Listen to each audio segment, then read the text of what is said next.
عارف انت في شوية منتجات كده بيبقى صعب ان انت تسوقها. سواء بقى انت فاتح بيزنس جديد او حتى بيزنس قديم. المنتجات دي ما بتبقاش عارف تعرضها ازاي وتوريها للعميل يعني بطريقة كويسة زي منتجات اللانجري والحاجات التانية دي. المنتجات دي بتسبب شوية مشاكل كبيرة كده لأصحاب الشركات وحتى الميديا بايرز لأنهم بيبقوا محتاجين مثلا شكل محتوى مختلف كل شوية. يعني الكريتيفز كلها يعني تختلف شوية، بيبقوا محتاجين على طول يجددوا الكريتيفز بتاعتهم، بس هم طبعا ما بيبقوش عارفين يعملوا شكل الكريتيفز بتاعتهم ازاي. فأنا يعني جات لي كده حاجة ممكن تساعد الناس إن احنا ممكن نستخدم مثلا زي شكل المانيكان ده. المهم يعني أنا عملت شكل المانيكانز دي ان احنا ببوزيشنز مختلفة. الناس تقدر تمسكها تلبسها البرودكتس بتاعتها على طول، يعني جاست بس ان انت تمسك الشكل المانيكان عادي. وتحط لو انت معاك صورة البرودكتس بتاعتك مثلا وش وظهر او ايا كان بقى انت هتصورها. في ناس طبعا ما بتبقاش عارفة تصورها ازاي، فيعني انت كل اللي هتعمله ان انت تحط المنتج بتاعك على الارض، او حتى تمسكه في ايدك. اي انجن هيجنريت الصور دي ويلبس لك البرودكت بتاعتك للمانيكان، وانت تقدر تبتدي بقى تعرض الايه، المنتج بتاعك عادي. هي الفكره ايه بقى؟ ان احنا نلبس المنتج ونوضح شكله بشكل واضح من غير ما نعرض اي جزء حساس من الجسم.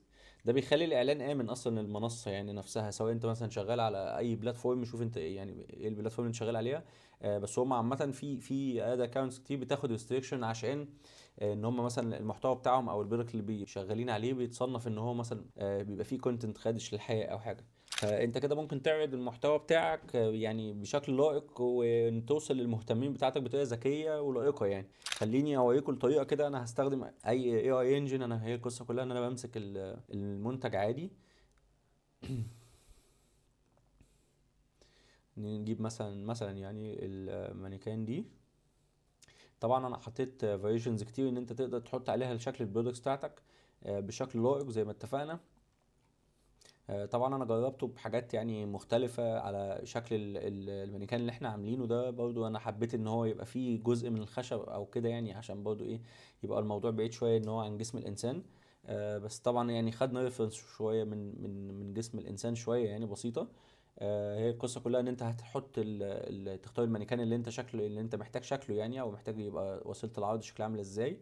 وتجيب البرودكت بتاعك تصوره كده على الارض عادي، مفيش اي مشكلة. وبعد كده ده البرومبت ده هبعته لك، يعني سيب لي كومنت او تواصل معايا وانا هبعته لك. كل الموضوع ما فيه ان انت بتغير يعني الجزء ده كده، تكتب اسم البرودكت بتاعك. يعني لو انت مثلا بتستخدم لانجري اكتب له هنا لانجري عادي، او بتستخدم ايا كان بقى اللي انت المنتج بتاعك اسمه ايه او اللي انت عاوز تلبسه للمانيكان ده. وحط البرومبت عادي وجنريت عادي الصورة.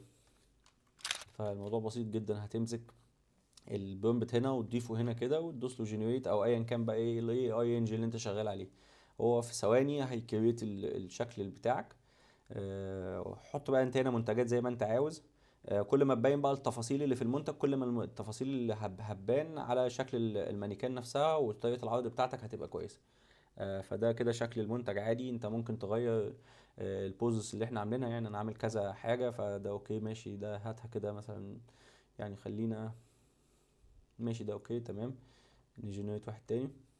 الفكرة كلها ان هو بقى الموضوع بسيط، ما فيهوش اي حاجة يعني تضايق اي حد. شكل برضه المنتجات بتاعتك شكلها باين، كل الديتيلز اللي باينة فيها. انت ممكن تفوكس بقى، انت لو عندك خبرة شوية في الاي اي، اي اي انجين يعني، ممكن تفوكس شويه على مثلا مش عارف التطويز الكلام ده. يعني شوفوا انتوا طبعا ادرى بالحاجات دي في شغلكم. بس هي القصه كلها ان انت شكل منتجك خلاص، فانت مش محتاج ان انت تجيب شكل موديل مبتذل يعني او حاجه شكلها تضايق شويه او حاجه. فكده الامور هتبقى بسيطه ليك. انا طبعا حاطط يعني في فرايتي كتير ان انت تقدر تستخدمهم. يعني في كذا بوزيشن، حاجات كتير انت ممكن تستخدمها. اعتقدش هتحتاج اكتر من كده في طريقة العرض يعني عندك. حتى لو يعني انت معاك الستايل اهو، ممكن تاخد ده يعني الصورة دي كريفرنس وتديها للاي اي انجن يكريت لك حاجات شبيهة ليها والموضوع خلص. بس فانت كده حميت البيزنس بتاعك ان هو ياخد ريستريكشن عشان المحتوى بتاعك ما يبقاش غير لائق او حاجه. برضو الحاجات دي كلها هتفرق في الريتش بتاعتك على الانترنت، لان ساعات كده الفيسبوك مثلا او ايا كان البلاتفورم اللي انت شغال عليها يعني بتقلل الريتش بتاع البرودكت بتاعتك عشان بيبقى مثلا في حاجه غير لائقه. بيبقوا خايفين بقى طبعا ان ايه ده كونتنت مثلا بيبقى حاجه تبع الادولت او حاجه. طيب لو انت مهتم بالحاجات دي اكتب لي برومبت وانا هبعته لك. ولو انت عاوز بقى شكل المودلز دي انا هنزلها على الجروب بتاع التليجرام، ممكن تسالني على اللينك يعني، وانا هبعتهولك وتجوين تداونلود الحاجات دي كلها. ولو فرقت في مبيعاتك يعني، او حسيت ان هي ليها فايده عندك يعني، ممكن تدعي لي بس.